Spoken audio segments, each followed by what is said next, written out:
Yes. Tepuk tangan buat tim Praise and Worship kita. Haleluya. Thank you Elis dan teman-teman. Berapa banyak saudara mau ngalami kemerdekaan yang penuh? Katakan sama sebelahnya, merdeka. Haleluya. Oke, bisa dinyalakan lampunya. Saudara, saya sudah 3 bulan tidak berkhotbah. Nanti saya cerita kenapa. Tapi hari ini kita bahas satu topik yang luar biasa ya. My church is my home. Keluarga, rumah ya.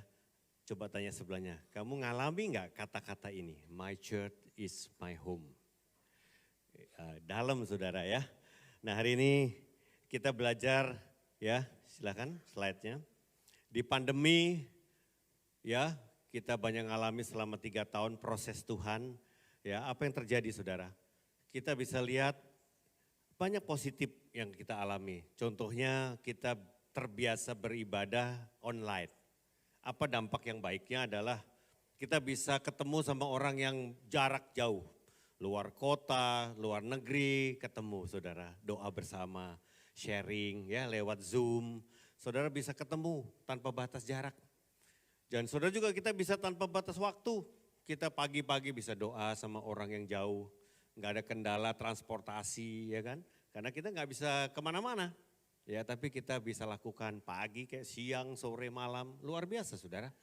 Kalau saudara yang di pandemi justru lebih banyak bangkit cari Tuhan. Lewat begini Zoom dan segala macam saudara tetap on fire. Tapi juga ada beberapa yang mungkin tertinggal saudara. Saudara merasa lonely, sendiri. Nah, saya mau kita belajar ya, move on lewat firman Tuhan hari ini saudara. Nah, tapi yang negatifnya kita harus juga akui saudara. Di dalam masa pandemi ini kita belajar lewat YouTube ya, kita dengar ibadah, ikut ibadah lewat YouTube saudara. Apa yang terjadi saudara?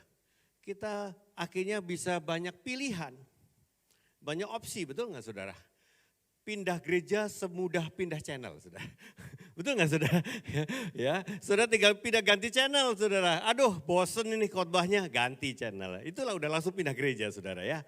Kalau masih sesama abalah masih oke. Ini pindah bukan abalah atau nggak jelas ya, kita nggak ngerti, saudara. Di mana aja atau gereja apa aja ada, saudara. Ya, kita pilih-pilih sesuai selera kita. Kalau khotbahnya nggak suka atau worshipnya kita nggak suka, kita bisa pindah aja semudah itu saudara. Akibatnya kebiasaan bertahun-tahun itu di pandemi bisa terbawa sampai sekarang.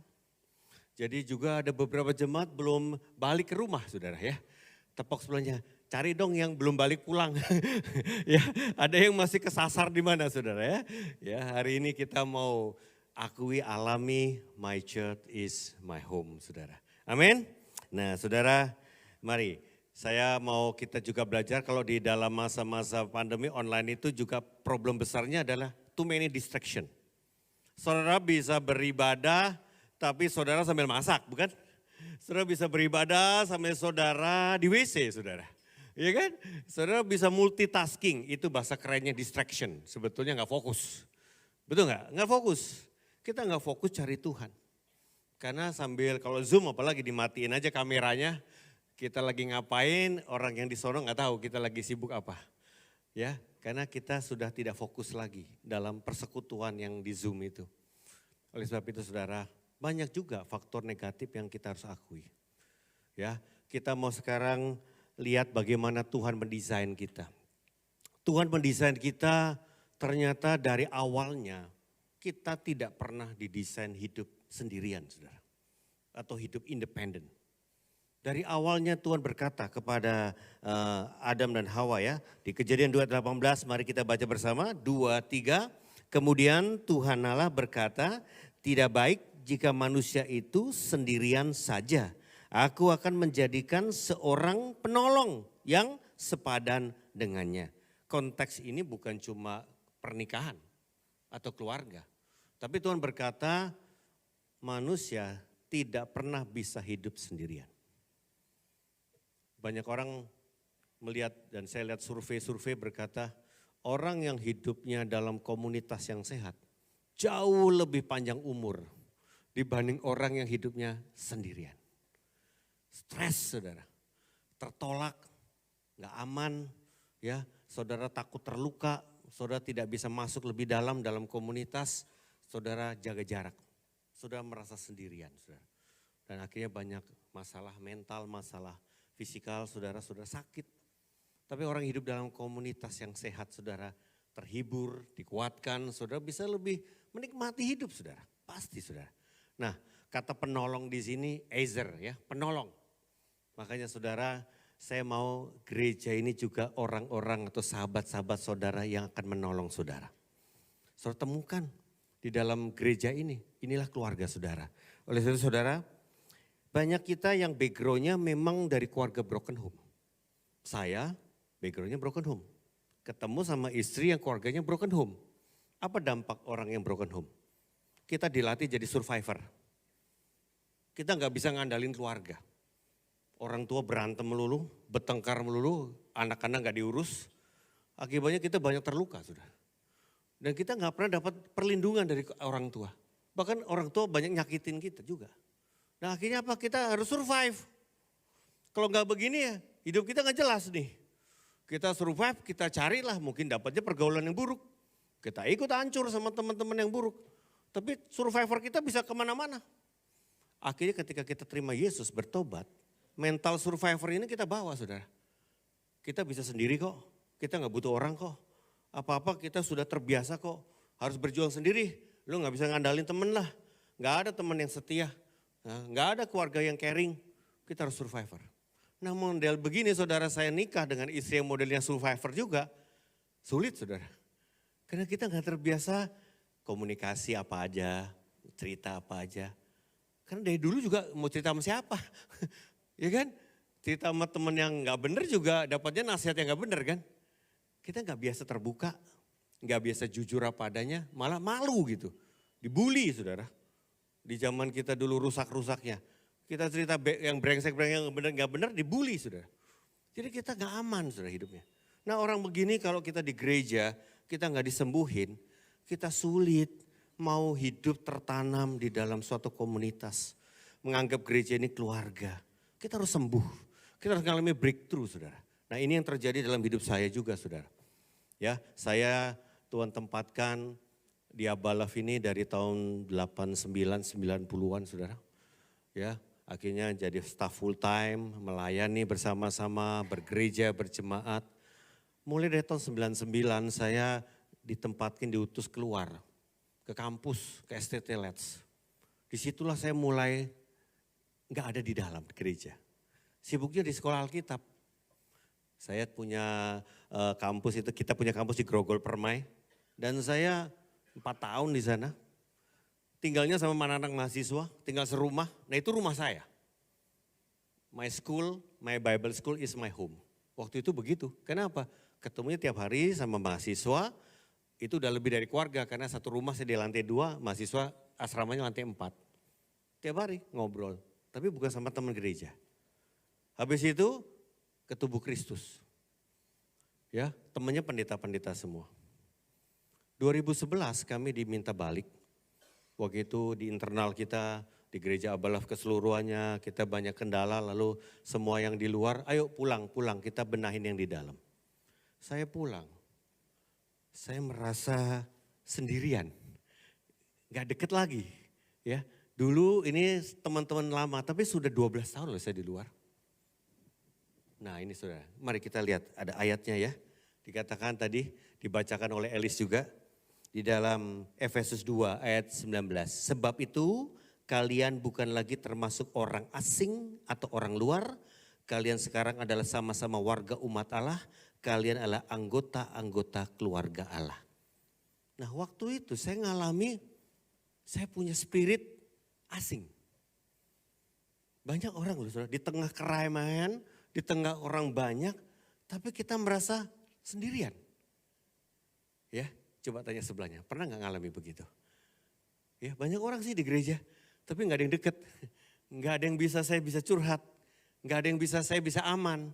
Saya merasa nobody. Nah ini bahaya saudara, spirit asing. Waktu itu juga Kak Hana ngalami ya. Saya bilang ayolah, ayo kita mulai dipanggil balik pulang, kita aktif lagi. Tapi dia nggak bilang, aduh nggak deket deh, nggak bisa, ini nggak kenal. Banyak orang baru nggak kenal. Padahal dia dari awalnya Abalaf, dia termasuk staf-staf pertamanya di gereja kita di zaman Mangga Besar, sudah. Tapi sekarang kan beda zaman, orangnya udah beda semua, ini banyak orang baru. Ya nggak kenal kamu. Kita nggak bisa bilang saya orang lama, orang senior, nggak ada yang kenal kamu, saya bilang. Nah ini spirit asing ini bisa berbahaya saudara. Kita nggak merasa at home. Padahal ini gereja kita, rumah kita. Tantangan terbesar saudara, mematahkan spirit itu saudara. Ya, dikatakan kamu bukan lagi orang asing dan orang luar. Katakan sebelahnya, kamu bukan lagi orang asing dan orang luar. Amin, amin saudara. Nah, kita adalah anggota keluarga Allah. Dikatakan di ayat 20, kalian pun dibangun di atas dasar yang diletakkan oleh rasul-rasul dan nabi-nabi dengan Kristus Yesus sebagai batu yang terutama. Fondasinya gereja ini adalah Kristus, ya, batu yang terutama. Dan dikatakan ketika Tuhan bicara sama Petrus di atas batu karang ini, artinya apa? Waktu itu Petrus punya pengakuan, engkau adalah Mesias. Itulah fondasi kita. Ketika kita sama-sama mengaku Yesus adalah Mesias, kita adalah dibangun di atas dasar yang kuat, batu karang yang teguh. Pengakuan iman kita ini kepada Kristus. Gereja ini dibangun bukan dasar kecocokan. Ya, ada juga gereja yang dibangun atas dasar kecocokan. Ya, atas dasar ada satu gereja memang orangnya mantan pang, ya. Jadi saya pernah waktu sekolah di Hagai di Hawaii waktu itu 1 bulan. Ada satu gembalanya aja pang saudara. Pang semua ya. Dia punya gereja pang semua model begini semua. Ya, motor besar, moge, pang semua. Memang mereka jangkau orang-orang pang ya kan. Itu bagus sekali ya. Dan mereka jangkau orang-orang yang rusak kayak mereka. Bahkan dia cerita, saya udah terbiasa tuh pagi-pagi digedor pintu sama jemaat. Pak, saya baru bunuh orang pak. Jemaat. Modelnya memang rusak-rusak semua ya gerejanya ya. Tapi itulah panggilan kami Pak. Saya udah biasa. Atau diketok lagi, Pak suami saya bunuh diri Pak. Nah itu udah biasa, kan narkoba dan segala macam. Gereja-gereja apalagi di Amerika Tengah ya. Guatemala, Honduras itu negara penuh preman saudara ya. Nah itu gereja dari sana saudara. Salvador segala macam. Waduh saya bilang hebat banget ini ya. Tantangannya besar sekali. Tapi memang mereka punya panggilan. Nah saudara, orang-orang rusak itu dipanggil jadi satu di rumah. Mereka dijangkau, dipulihkan saudara. Dasarnya adalah karena mengaku Yesus sebagai batu karang yang teguh. Yesus adalah juru selamat, Yesus adalah Mesias dan Tuhan. Lalu di berikutnya dikatakan di ayat yang ke-21, mari kita lihat. Ia Kristuslah yang menyusun seluruh bangunan itu menjadi rumah Allah yang khusus untuk Tuhan. Yesus yang menyusun, Yesus yang mendirikan, Yesus yang membangun. Gereja Abalaf nggak dibangun atas pendetanya. Gereja ini bukan milik pendeta. Gereja ini bukan milik pendeta dan keluarganya. Gereja ini milik Yesus. Amin. Ya, berita sebelumnya gereja ini milik Yesus. Ya, bukan milik pemimpinnya, saudara. Kita sebagai hamba di sini. Kita bukan pemilik, saudara. Dan dikatakan karena hidup bersatu dengan Kristus, kalian juga sedang dibangun bersama orang-orang lain menjadi sebuah rumah untuk Allah. Ini kata-kata penting ya. Jadi rumah untuk Allah. Disitulah Allah tinggal di dalam rohnya. Ketika kita udah disatukan sama Kristus, kita pun dibangun sama Kristus dengan satu yang lain sebagai rumah. Bapak Ibu kalau punya rumah, itu batu bata ditumpuk-tumpuk doang atau mesti disemen? Bapak Ibu. Hah? Cukup gak batu bata ditumpuk-tumpuk jadi tembok gitu? Gak cukup ya? Roboh itu rumah disenggol. Tapi batu sama batu mesti disemen, betul gak? Diikat supaya kuat. Bahkan fondasinya mesti kuat. Ya nempel sama fondasinya. Ya kan akhirnya rumahnya kokoh saudara. Nah Tuhan bilang kita ini batu hidup yang diikat. Nah diikatnya jadi rumah. Nah rumah di mana kita tempat hidup di dalamnya saudara. Makanya Bapak Ibu yang terkasih, online menyebabkan kita melihat gereja dari sudut pandang yang berbeda. Ada orang menganggap gereja sebagai apa? Tempat kita pleasure, bukan tempat rumah. Kita seperti bioskop, kalau datang ke bioskop, baru-baru ini saya nonton Mission Impossible, ya, saya nggak perlu kenalan sama orang-orang yang ada di bioskop itu. Itu saya nggak kenal semua, ya. Saya ajak teman saya, kita berdua keluarga nonton, saudara. Tapi yang lain-lain saya nggak kenal sama sekali dan nggak perlu kenalan. Nggak ada hubungan, yang penting kita datang untuk enjoy the movie. Betul ya? Karena kita suka Tom Cruise, kita suka filmnya, kita cukup. Nah, banyak orang bergereja seperti itu. Karena saya suka pengkhotbahnya Pak. Favorit saya itu pengkhotbah. Kemana itu pengkhotbah pergi saya ikutin Pak. Itu gerejanya dia. Gerejanya si pendetanya. Itu bukan rumah saudara. Cari artis atau cari aktor yang hebat, saudara suka. Dia actingnya dia. Saudara nonton filmnya dia semua. Tapi saudara gak pernah jadi punya hubungan sama artis itu atau aktor itu bukan. Saya cuma enjoy dia. Dia juga gak kenal lu gak kenal dia. Betul gak saudara? Kita nikmati aja apa yang dia perform. Gereja seperti performance. Apalagi konser musik, kita idola, waduh Coldplay aja udah banyak yang sampai rela sampai jutaan bayar buat itu saudara. Hanya buat apa? Artis yang dia sukai. Ya kan? Bayar harga luar biasa saudara. Ya sampai utang-utang ada yang pinjol gara-gara mau nonton Coldplay. Uangnya gak cukup soalnya. Wah hebat banget bayar harganya. Buat suatu pleasure saudara. Atau apa? Restoran. Saudara datang ke restoran, kenapa? Saudara suka. Baru-baru ini kan kami pindah dari Kelapa Gading ke Taman Modern. Biasa dulu dari Sunter ke Kelapa Gading kita nggak terlalu familiar, kita cari tempat makan yang enak di Kelapa Gading. Saya sama istri keliling, ya. Kemudian datang di sini, terus istri saya, gimana mah? Cukup yang terakhir ya? Oke, ya, pergi lagi. Gimana mah? Nggak boleh datang lagi. Udah sudah. Mungkin nggak enak gitu ya. Mestinya tanya sama Hadi ya. Mungkin Hadi kasih rekomen yang bagus-bagus gitu ya. Ya. Terus sekarang pindah ke Taman Modern, cari keliling ya, sekitar JGC, Harapan Indah. Nah ini banyak orang Harapan Indah, mesti kasih rekomen restoran yang enak gimana ya saudara. Kalau enggak saudara, ya survei akhirnya ketemu, gimana? Nggak usah lagi datang ya. Restoran, kita anggap gereja kayak restoran. Datang, nggak bagus gerejanya, cari lain. Gitu. Ya kan? Nggak enak, udah nggak at home, cari lain. Saudara. Sama kayak sudah ke YouTube saudara. Datang ke YouTube gampang banget saudara. Khotbahnya belum selesai aja stop. Kita matiin aja, pindah. Nah saudara, mental itu yang kita bangun bertahun-tahun. Akhirnya apa? Hidup kita mengejar apa yang kita butuhkan. Bukan mengejar apa kehendak Tuhan. Itu problem besar saudara. Kita terbiasa cari pemenuhan kebutuhan. Kalau nggak dipenuhi, cari kemana yang di luar yang bisa memenuhi kebutuhan saya. Tidak ada satu ikatan komitmen. Nah inilah kendala kita yang terbesar. Tetapi kalau kita anggap gereja sebagai rumah, rumah adalah tempat kita boleh dipulihkan. Tempat kita ngalami satu pertumbuhan. Tempat kita diajar oleh orang tua kita. Diajar saling mengasihi dengan sesama saudara kita. Kita diajar hidup saling saudara. Makanya kita hidup interdependent. Tuhan yang menyatukan kita. Kalau orang yang hidupnya nonton saja atau ikut kayak restoran saja, kita pengunjung aja saudara. Orang asing, visitor. Tapi hari ini kita belajar sebagai anggota keluarga. Apa bedanya sih? Saudara datang sebagai tamu ke rumah orang sama saudara undang tamu ke rumah saudara. Apa bedanya? Apa perbedaan mendasar? Terus saudara dinner bersama. Datang ke rumah orang diajak dinner sama orang yang datang ke rumah saudara, saudara undang dinner. Beda yang paling prinsip apa? Apa saudara? Coba tanya sebelahnya. Kalau saudara diundang makan sama saudara ngundang makan, beda paling prinsip apa? Saya kasih clue, di rumah gak ada pembantu. Apa? Kalau saudara datang ke rumah orang diundang makan, habis makan gak ada tanggung jawab cuci piring. Betul gak saudara? Saudara tamu dan saudara puas makan, ngobrol enak, pulang. Enggak ada tanggung jawab apapun.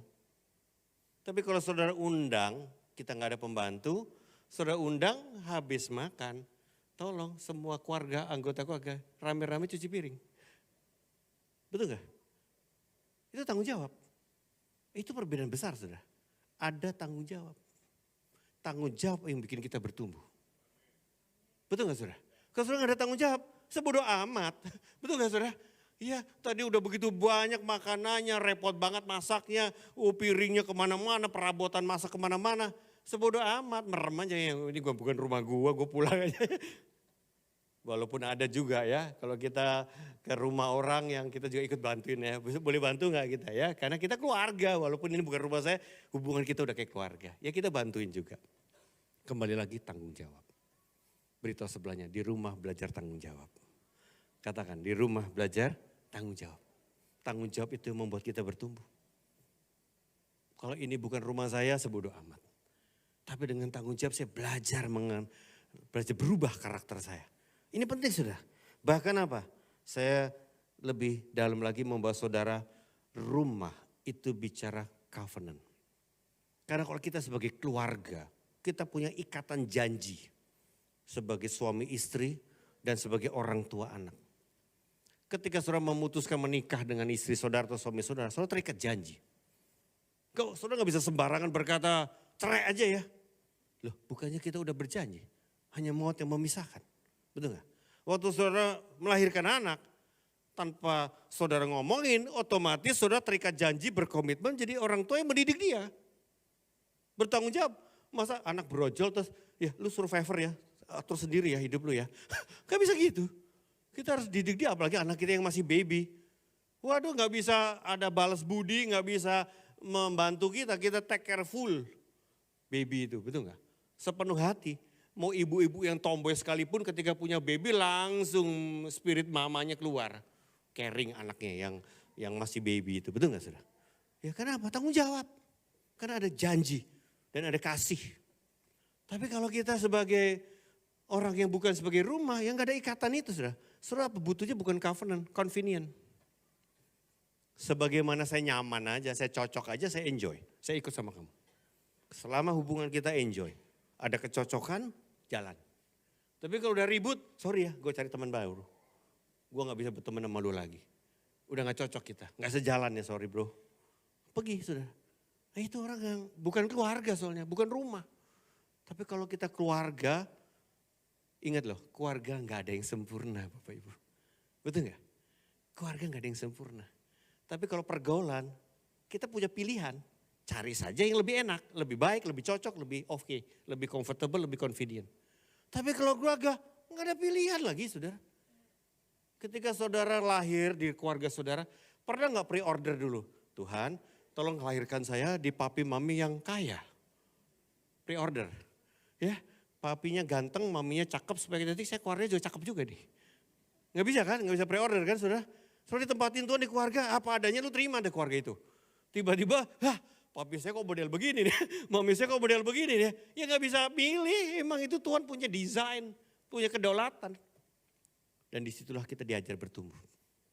Sekali lagi gereja kita ini jauh dari kesempurnaan. Tapi kalau gereja ini rumah, tempat kita memang ditempatkan untuk bertumbuh di sini. Apapun kondisinya, ini rumah saya. Tempat saya bertumbuh bersama. Gak ada yang ideal. Cari kemanapun saudara pindah gereja. Selama masalahnya itu ada dalam diri saudara, katakan sama sebelahnya, sampai ketemu masalah yang sama sis. Sampai ketemu masalah yang sama bro. Pindah gereja kemanapun, kalau orangnya sensitif, baperan, kemanapun kamu akan ketemu case yang sama. Baperan juga, emang di gereja sono gak ada orang yang buruk, selalu ada lah. Sebagus-bagus yang gereja. Dulu saya gereja Protestan Bapak Ibu. Bertahun-tahun dari kecil memang gereja Protestan, di situ saya punya pertumbuhan dan saya bertobatnya nggak di situ sih karena pendeta saya saja belum bertobat gitu ya. Kira-kira begitu ya. Jadi saya bertobatnya di kampus dan saya dipulihin bertobat di sana. Saya ingin gereja saya bertumbuh dan saya banyak bentrok sama pendeta saya nggak suka sama saya. Waduh, tapi saya setia sampai satu hari Tuhan ngomong gini, Budi kali ini kamu harus pindah gereja. Tuhan saya lahir di sini, saya setia di sini, kenapa saya suruh pindah? Karena kamu mau numbuh lagi udah mentok. Kamu gak bisa lagi. Tapi aku gak bisa ngomong karena kamu gak ngerti dari dulu kecil ya, dari situ aja gerejanya. Kamu keluar nanti saya kasih tahu yang lain, banyak hal yang kamu harus bertumbuh. Ya kamu gak bisa dapat di situ. Udah mentok di situ. Terus kemana Tuhan? Keluar dulu deh. Saya bukan orang jajan. Saya keluar saya bingung kemana. Keliling Jakarta, gereja apa aja saya datengin. Nggak ada yang sempurna emang. Sampai satu hari dapat warta gereja balap. Warta gereja balap saya baca, tek, langsung kayak nyantol gitu, tek, di PLN. Saya datang ke situ, disambut sebagai jiwa baru. Waduh, Saya dapetin kasih, saya dapetin rasa ini kayak tempat saya gitu. Nah, sampai hari inilah saya ada di sini, saudara. Ya kan? Sekali lagi Tuhan ngomong apa sama saya? Budi, lu cari gereja sempurna di Jakarta, nggak akan ketemu. Karena kalau ada yang sempurna pun gara-gara lu masuk jadi nggak sempurna tuh gereja. Berkurang kesempurnaannya gara-gara lu ada di situ. Makanya jangan cari lagi gereja sempurna, nggak ada. Nggak ada, tapi aku tempatin kamu di situ. Gitu aja. Kok yang lebih baik banyak sudah. Makanya dalam proses pembentukan pasti godaan datang, tapi kembali ingat my church is my home. Tahun 97 saya didisiplin keras sama pemimpin saya. Nggak boleh pelayanan, nggak boleh khotbah, nggak boleh ngapa-ngapain, didisiplin keras. Aduh, full time nggak bisa ngapa-ngapain, udah langsung dicopot semua jabatan, semua tanggung jawab, semua kedudukan. Saya jadi nobody lah. Itu yang nawarin, Bud, daripada lu di situ nganggur, ke gua aja pindah udah, langsung jadi pemimpin lagi. Waduh, ini godaan racun maut ini. My church is my home. Ini rumah saya. Masa saudara, kalau saudara punya rumah yang sederhana, terus tetangga sebelah renovasi rumah megah 3 lantai. Setelah jadi, Mi, Papi, saya pengen ke sebelah boleh gak pindah? Ini rumah lu lagi bukan rumah, tetangga bukan rumah kamu. Walaupun lebih megah, lebih bagus, rumahmu yang mana kan, betul gak saudara? Bagaimanapun rumah sederhana ini rumah kita. Mari kita bangun sama-sama. Nah, banyak orang berpikirnya ya convenient aja. Gak ada komitmen, gak ada covenant saudara. Keluar saudara. Ini membuat kita lah iblis atau dosa yang mengajar kita hidup independen. Buktinya waktu Adam Hawa interdependen bersatu, cari Tuhan. Waktu jatuh dalam dosa apa yang terjadi? Salah-salahan. Betul gak? Wah, Adam gak mau tanggung jawab, salahin Hawa. Hawa gak mau tanggung jawab, salahin setan. Wah, ribut. Anaknya apa yang terjadi? Kain bunuh Habel, lebih gawat lagi. Bukan lagi melindungi adiknya, membunuh adiknya. Itulah akibat dosa. Hidup kita gak ada komitmen satu sama lain. Berbeda, ribut. Musuhan, ya kan saudara? Nah, hari ini saya mau kita belajar. Di tengah ketidaksempurnaan justru kita belajar disempurnakan. Amin. Beritahu sebelahnya, lewat ketidaksempurnaan kita akan disempurnakan. Katakan, lewat ketidaksempurnaan kita justru disempurnakan. Amin. Oke, oleh sebab itu saya mau kita bahas ada 3 kuasa apa itu dampak tertanam dalam komunitas atau rumah Tuhan. Yang pertama adalah perlindungan ilahi. Tuhan sudah mendesain setiap kita dalam perlindungan lewat gereja, lewat komunitas. Allah tetapkan itu dalam hidup kita, saudara. Allah gak pernah desain kita lonely sendirian. Dikatakan di dalam Kisah Para Rasul 20-28, ini Tuhan mau bicara kepada kita para pemimpin, penatua, PA, PKS, pemurid. Hendaklah, sama-sama kita baca, hendaklah kalian menjaga diri dan jagalah juga seluruh jemaat yang telah diserahkan oleh Roh Allah kepadamu untuk dijaga. Sebab kalian sudah diangkat menjadi pengawas jemaat itu. Hendaklah kalian menjaga jemaat Allah itu seperti gembala menjaga dombanya. Karena Allah sudah menjadikan jemaat itu miliknya sendiri melalui kematian anaknya sendiri. Seperginya saya pasti akan datang serigala-serigala yang buas ke tengah-tengah kalian. Dan orang-orang yang kalian jaga itu akan menjadi mangsa serigala-serigala itu. Jadi Paulus berkata, ini gak main-main yang namanya perlindungan ilahi. Tuhan berkata apa? Memang kita pemimpin dikasih tanggung jawab otoritas, spiritual covering. Menjaga, menggembalakan domba. Penatua apalagi tanggung jawab yang besar. Kalau jembanya banyak, gak mungkin kita gembalain satu-satu dengan sungguh-sungguh. Kenapa? Kenal aja belum tentu dekat ya. Tapi ada PA, ada PKS, bahkan ada pemuridnya yang lebih khusus. Nah, mereka yang menggembalakan, menjaga domba-dombanya. Kenapa dikatakan akan datang serigala-serigala? Jadi iblis ini keliling cari mangsa, ngeronda terus cari siapa ini yang gak mau ada di komunitas. Kenapa? Dia memang pengen cari korban. Dikatakan akan datang mangsa-mangsa. Serigala-serigala mencari mangsa. Nah Bapak Ibu yang terkasih, coba kita lihat gambar ini, domba. Kita dikatakan kita ini domba. Bukan kambing, saudara.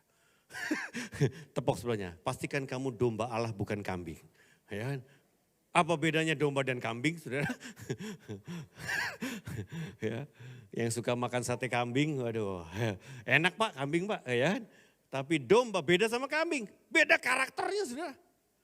Domba, ya, gambaran hewan yang taat sama gembala. Dengar-dengaran dan taat.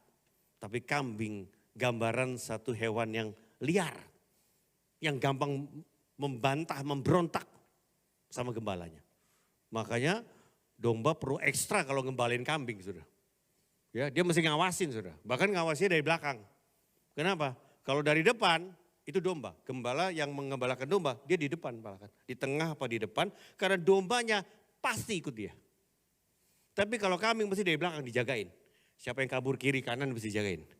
Karena kambing cenderung kemana-mana, saudara. Liar, gak bisa diatur. Coba perhatiin aja. Ngembalin domba sama kambing beda jauh caranya. Ya, makanya dijaga dari belakang, saudara. Ya, itulah. Yang berikutnya apa? Domba selalu hidupnya komunitas. Makan bareng-bareng, makan rumput bareng-bareng. Kalau kambing sama-sama ada rumputnya, tendang-tendangan sama temennya, saudara. Lu jangan ambil punya gua loh. Padahal rumputnya banyak, saudara. Tapi mau menang sendiri itu kambing. Ini bahaya, saudara ya. Nggak suka dia berkomunitas, semuanya nyendiri. Bahkan suka nyeleweng cari-cari sendiri, makanya hilang. Saudara ya. Nanti jadi sate kambing sama orang lain, saudara. Ya. Kemudian kalau domba fokus, dia makan apa, ya makan situ aja dia. Kalau kambing bosenan, sini terus dia pindah sini, lihat saudara. Ya, pindah-pindah dia. Gak bisa diatur aja, pindah-pindah. Gak sabaran gitu. Itu karakter kambing. Makanya di Matius 25 dikatakan di akhir zaman Tuhan akan memisahkan domba dengan kambing. Pastikan sebelahnya, lu pasti ikut yang mana? Saya yakin lu pasti ikut mana lu. Ya? Kalau domba ikut domba, kalau kambing ikut kambing. Hati-hati salah rombongan. Ya, kita harus pastikan kita di dombanya Allah, saudara. Amin. Nah, saya mengundang 4 teman saya, boleh kita maju undang. Siapa 4 teman yang sudah disiapin? Oke. Nah, saya kasih ilustrasi, saudara. Bagaimana? Bukan nih, sorry ada simulasi dulu nih, bro. Ini kesaksian belakangan nih ya. Oke. Nah ini, yuk siapa lagi? Oke. Ini komunitas saya. My church is my home, bikin lingkaran, gandeng tangan sudah. Ya, dan saya, yuk nyambung. Saya ada di dalam ini. Saya dijaga lewat komunitas ini, betul? Ini Tuhan percayakan untuk melindungi saya. Nah, ketika saya berusaha untuk keluar, saya mau berontak, tapi komunitas saya nasihatin saya, komunitas saya jaga saya, doain saya. Saya nggak bisa. Ya, kenapa? Ada komunitas yang melindungi saya, saudara. Ini banyak orang nih bandel-bandel di komunitas, tapi kita dijaga. Selama tetap kuat aja ya, lu jagain gue ya, nakal ini ya. Ya, kita akan dijaga, ditolong. Bahkan kalau hilang pun dicari ini. Atau ketika saya mau jatuh nih, ya saya yakin, saya percaya nih pasti bisa kuat tahan saya nih. Saudara, ketika saya jatuh, saya ditolong, ditopang. Kenapa? Mereka mau bersedia ikut nopang sampai teman saya jangan jatuh, saudara. Inilah komunitas, saudara. Tapi kalau saudara gak punya orang-orang seperti ini, saudara, sebegitu mudah jadi mangsa seperti tadi. Amin. Terima kasih teman-teman. Tepuk tangan bagi 4 kawan kita, saudara. Sudah hari ini kita belajar bagaimana komunitas itu penjagaan ilahi, perlindungan ilahi. Yang kedua, tempat apa kita mengalami kesembuhan. Ini level berikut. Kalau saudara udah gak ngerti penjagaan, perlindungan, di dalam komunitas saudara juga akan masuk lebih dalam, disembuhkan, dipulihkan. Karena tahu ini tempatmu, rumahmu, keluargamu. Dikatakan di Yakobus 5 ayat 15 dan 16. Mari kita baca bersama. Dan doa yang lahir dari iman akan menyelamatkan orang sakit itu. Dan Tuhan akan membangunkan dia. Dan jika ia telah berbuat dosa, maka dosanya akan diampuni. Oke, yang berikutnya ayat 16. Karena itu hendaklah kamu saling mengaku dosamu dan saling mendoakan. Supaya kamu sembuh. Doa orang yang benar, bila dengan yakin didoakan, sangat besar kuasanya. Nah ayat 15 bicara pengampunan, Bapak Ibu, perhatikan. Ayat 15 ini bicaranya orang berdosa, memang akhirnya ada sakit ya. Tapi dia bertobat, dia minta ampun sama Tuhan, Tuhan ampuni. Ya, tapi ayat 16 ada catatan lebih dari pengampunan. Kalau kamu saling mengaku dosa, saling mendoakan, maka kamu sembuh. Disembuhkan. Enggak cuma diampuni, tapi disembuhkan. Apa bedanya? Contoh, ada orang punya kebiasaan buruk. Apapunlah kebiasaan buruk, mau rokok, mau narkoba, mau pornografi, mau apalah yang lebih buruk, judi. Dia punya kebiasaan buruk. Dia ketika ke gereja tertuduhlah dia. Aduh, firman-Nya benar-benar negur saya. Minta ampun Tuhan, saya jatuh dalam dosa. Diampunilah pasti. Tapi Selasa ketemu teman judinya, judi lagi. Ya kan? Terus ke gereja lagi, ampuni saya Tuhan, tertuduh nih saya. Diampuni pasti. Tapi itu belum disembuhkan. Kenapa? Kumat lagi. Itu Kristen tomat, tobat, kumat. Nah, Kristen tomat ini diampuni sih, tapi nggak disembuhkan. Caranya apa? Kamu harus saling ngaku dosa. Nah, ini penting saudara. Paling simpel lah, suami istri aja. Gak mungkin suami gak pernah buat salah atau istri gak pernah buat salah. Pastilah entah salah sama pasangan atau salah sama Tuhan, betul gak? Kita suami nih, maaf ya, lagi stres, buka sosmed, jatuh pornografi. Ujungnya apa? Ya gak, kita orang dewasa semua di sini. Ya masturbasi lah. Apalagi ribut sama istri. Gak bisa lah sama istri lagi gak gini, gak enak, gak mood. Masturbasi.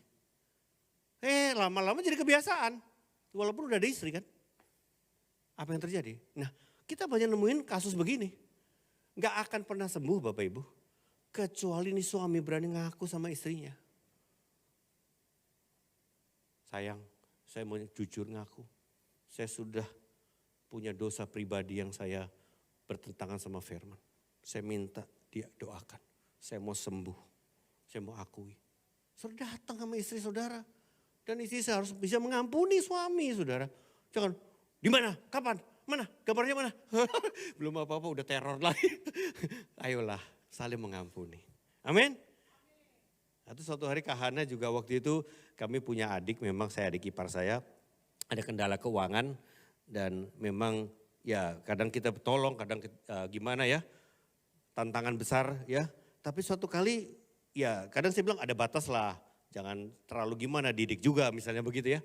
Satu hari dia nggak tega. Terus dia diam-diam kasih uang sama adiknya. Saya nggak tahu. Tapi suatu hari Kak Hana datang sama saya. Sayang, saya mau ngaku dosa. Saya ngasih adik saya tanpa izin kamu. Maafin saya. Kamu gimana lah. Oke, saya doain dia. Oke, kita harus terbuka ya. Jangan ada sesuatu di luar kesepakatan kita. Kita udah sepakat. Kalau memberi apalagi dengan jumlah sekian, kita harus beritahu satu sama lain. Nah itu contoh saudara. Nah, kita bisa lakukan hal lain lah. Tapi kita gak mau saling ngaku, tertuduh dan akhirnya jatuh lagi, kejadian lagi. Betul, saudara. Hendaklah saling mengaku dosa. Itu keluarga, apalagi di komunitas lebih luas lagi. Ya, ada orang-orang yang belum tentu kita berani terbuka. Tapi ketika kita terbuka, kita sembuh. Komunitas itu topang kita sungguh-sungguh saudara. Saya undang serang dua teman kita. Nah sekarang giliran Daniel dan Komen. It's your time. Nah ini datang. Istri boleh, mau ikut ya. Oke, enggak, oke. Ya oke. Yuk sini. Lihat sini.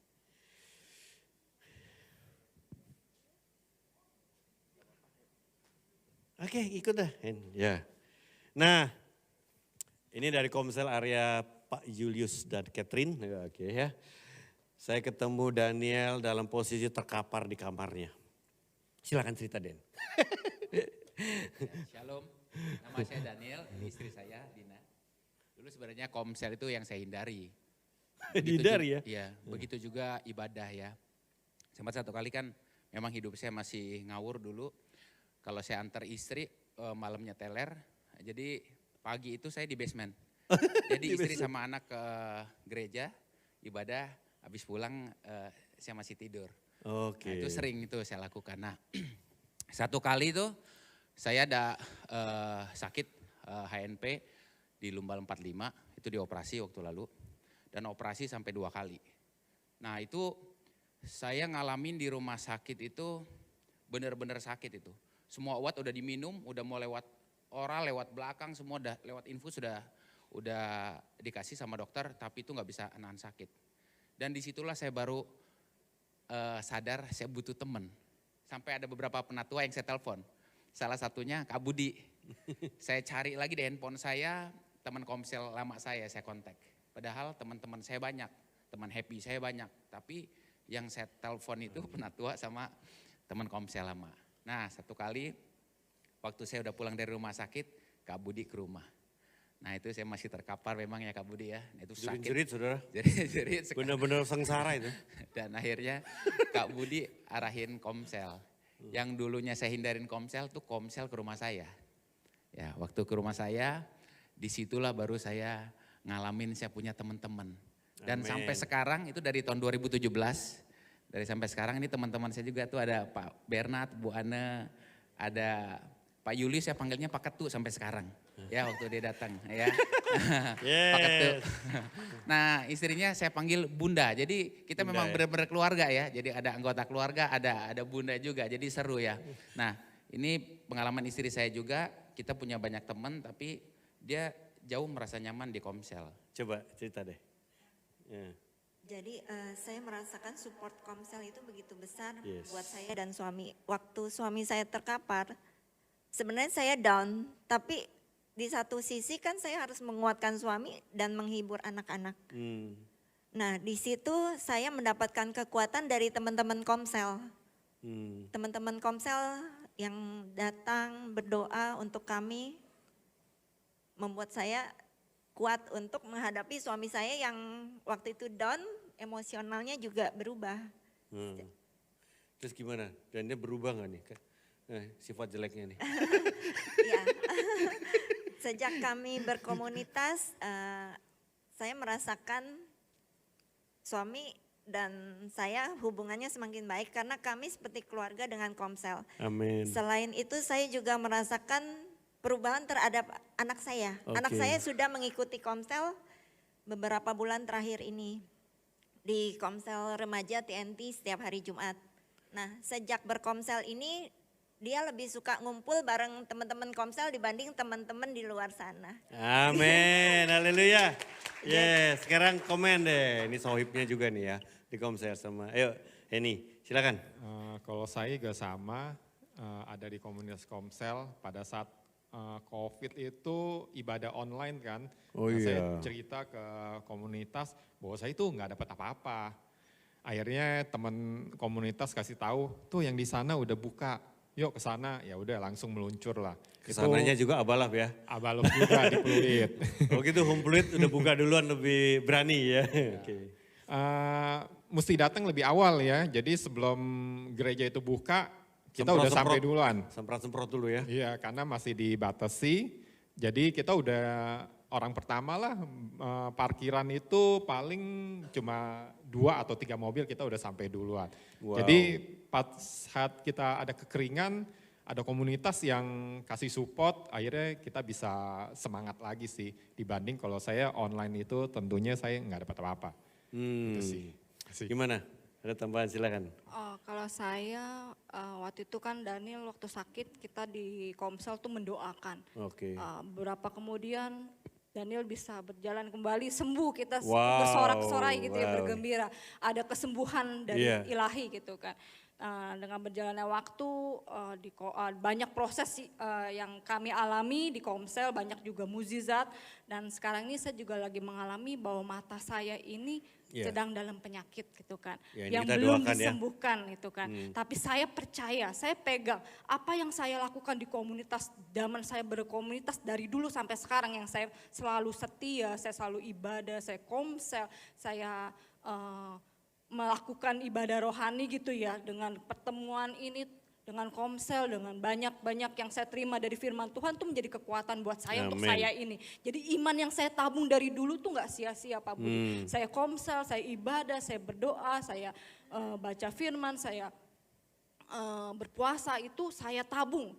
ketika saya alami ini, saya mempunyai kekuatan gitu kan. Amin. Kekuatan untuk punya iman. Iman yang saya tabung itu jadi persiapan sekarang saya ini untuk saya yakin bahwa saya akan sembuh. Tuhan Yesus yang Amin, amin.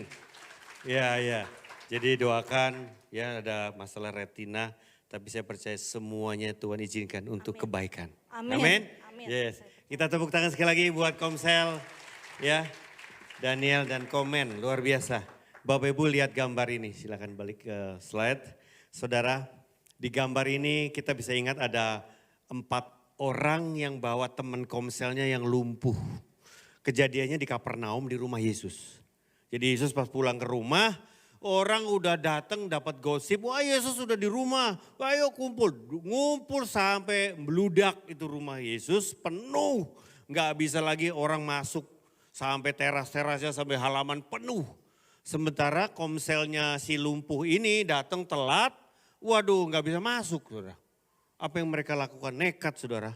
Mereka naik tangga dari belakang rumah, atap rumahnya Yesus dijebol saudara. Luar biasa saudara. Ini jangan sampai PKS ngalami ya rumahnya dijebol sama anggota Komsel.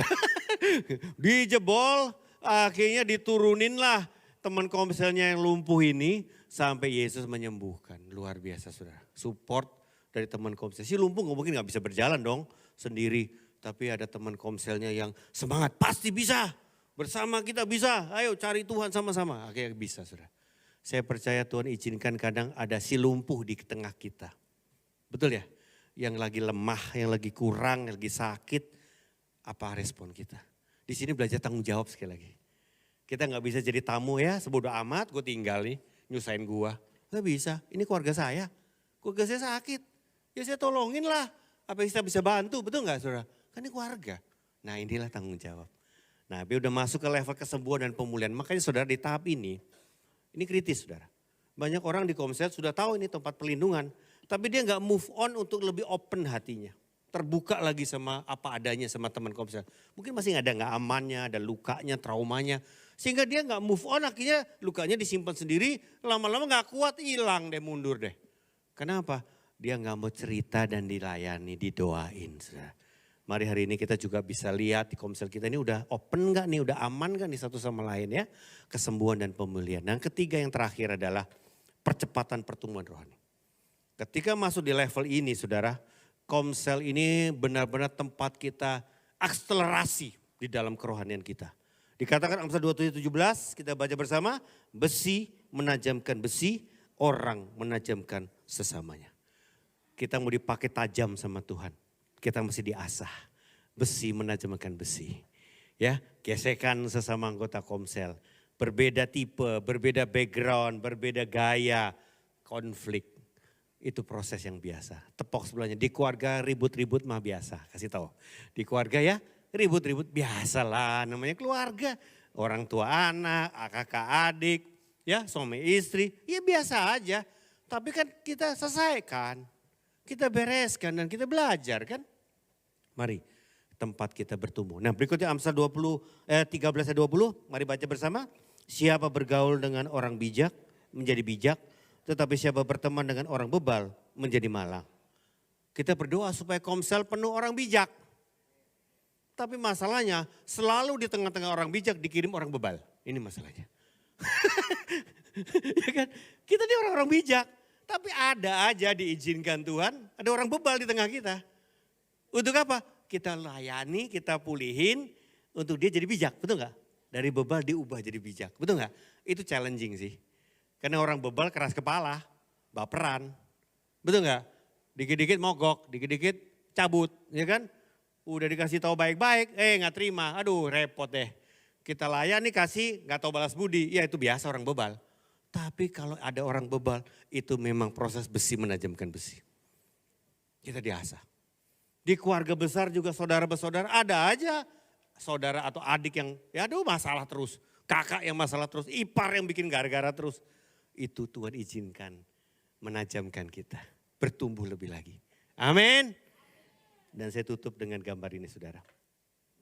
Bapak Ibu tahu firman berkata apa? Jikalau biji gandum tidak jatuh ke tanah dan mati, ia tetap satu biji saja.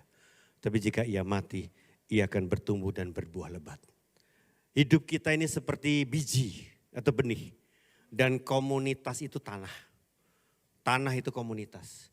Ketika kita ditanam Tuhan di dalam komunitas, benih itu masuk ke tanah. Apa yang terjadi dengan benih itu? Benih itu mesti hancur. Benih itu lama-lama dari kehidupan di dalamnya, kehidupan Allah di dalamnya, menembus sampai benih itu pecah. Akhirnya keluarlah kehidupan dan akhirnya jadilah tanaman yang berbuah lebat. Benih itu mesti rela hancur supaya kehidupan Tuhan yang keluar.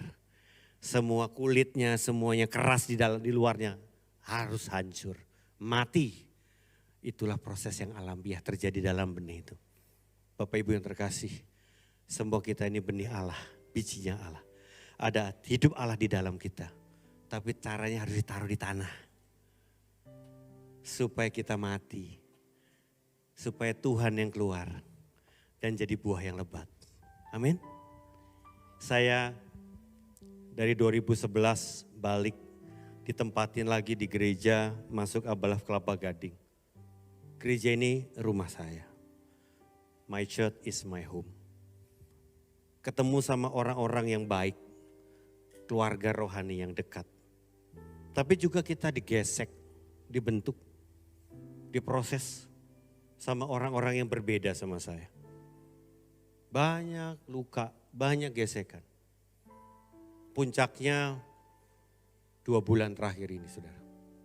Tuhan izinkan saya didiagnosa sakit. Saya harus berobat. Waktu saya berangkat ke Kuala Lumpur, bukan cuma saya yang didiagnosa sakit. Saya cek isi saya, kita medical check up. Ternyata isi saya juga sakit, bahkan lebih dari saya. 2 bulan bolak-balik berobat, saudara. Kerjanya cuma di rumah sakit melulu. Sendirian, saudara. Memang anak saya di sana, nemenin kami. Penuh ketakutan, penuh kekhawatiran, karena harus operasi besar. Tapi itulah yang Tuhan izinkan alami. Tapi tetap yang namanya keluarga. Jemaat ini mengasihi kami. Perhatikan kami di tengah kesulitan kami. Ya, itu proses buat saya dan istri. Saya banyak ngalami pemulihan saya dan istri. Kenapa ya Tuhan izinkan kita sakit begini? Kita gak pernah menderita satu hal yang berat dan 2 bulan habis kita cuma kerjanya di rumah sakit. Bolak-balik.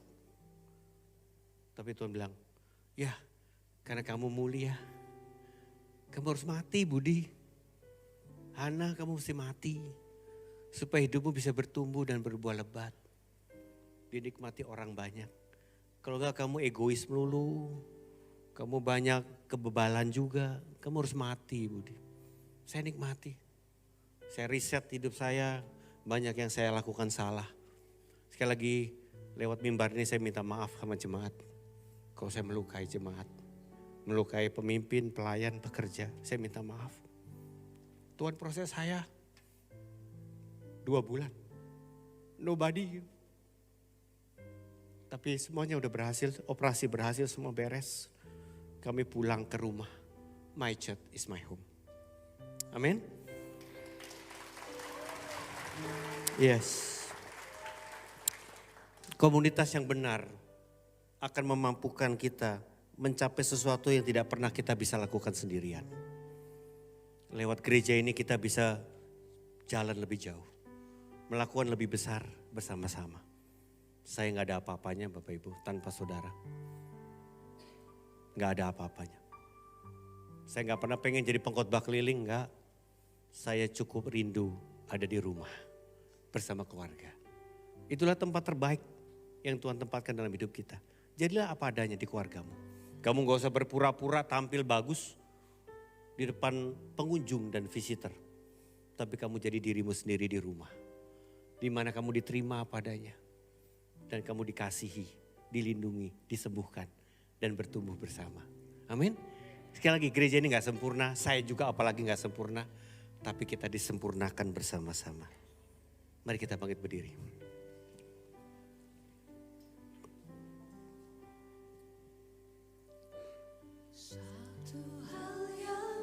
Ku rindu berdiam di dalam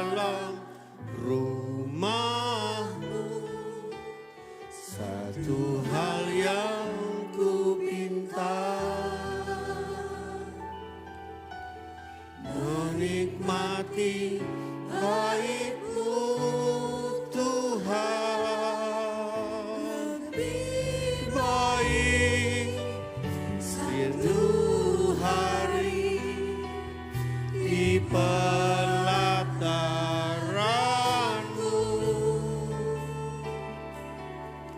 daripada 1000 hari di tempat lari.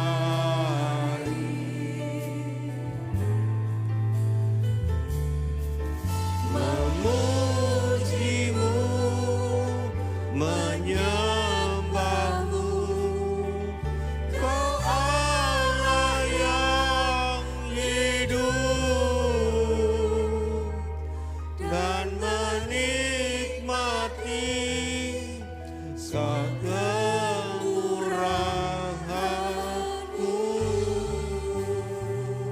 Mari pagi ini Tuhan mau berbicara bagi kita semua.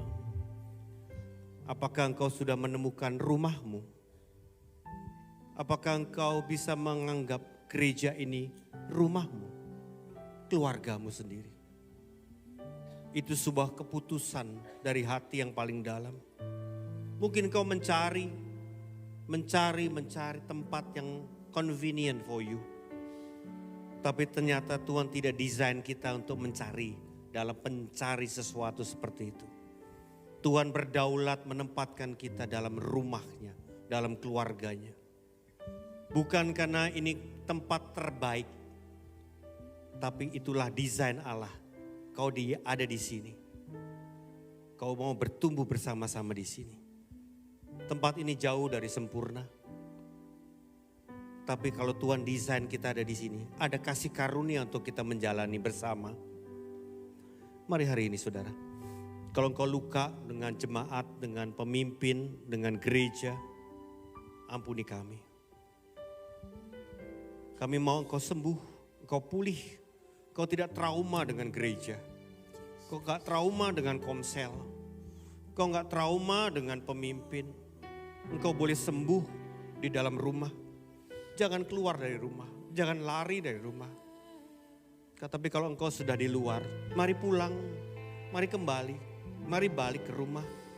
Di mana pengembaraanmu engkau tidak akan menemukan tempat yang terbaik. Tempatmu adalah di rumah. My church is my home. Mari ambil keputusan, maka engkau akan sembuh, engkau akan pulih. Tuhan, hari ini kami mau mensyukuri proses kehidupan kami bersama rumah Tuhan, bersama gereja Balaf Kelapa Gading ini Tuhan. Kami mengasihi gereja ini ya Tuhan. Kami mengasihi semua orang-orang yang Tuhan tempatkan bersama kami. Orang-orang yang terbaik buat hidup kami. Yang membentuk kami, juga menyembuhkan kami, tapi juga mengasah kami, menggesek kami. Supaya kami bertumbuh semakin serupa Kristus. Supaya kami indah di mata Tuhan. Bukan indah sesuai maunya kami, tapi indah sesuai mata pandangan-Mu Tuhan. Terima kasih Tuhan buat rumah Allah. Terima kasih buat para PA dan PKS. Terima kasih buat para pemurid yang berkorban, membina, memuridkan. Terima kasih Bapa. Mereka kadang tidak diingat atau kadang mereka diabaikan. Tapi mereka sudah fokus berkorban buat jemaat, buat domba-domba. Kami menguatkan mereka Bapa. Dan kami menguatkan setiap umat Tuhan. Mari, tempat terbaik adalah rumah. Terima kasih ya Bapa.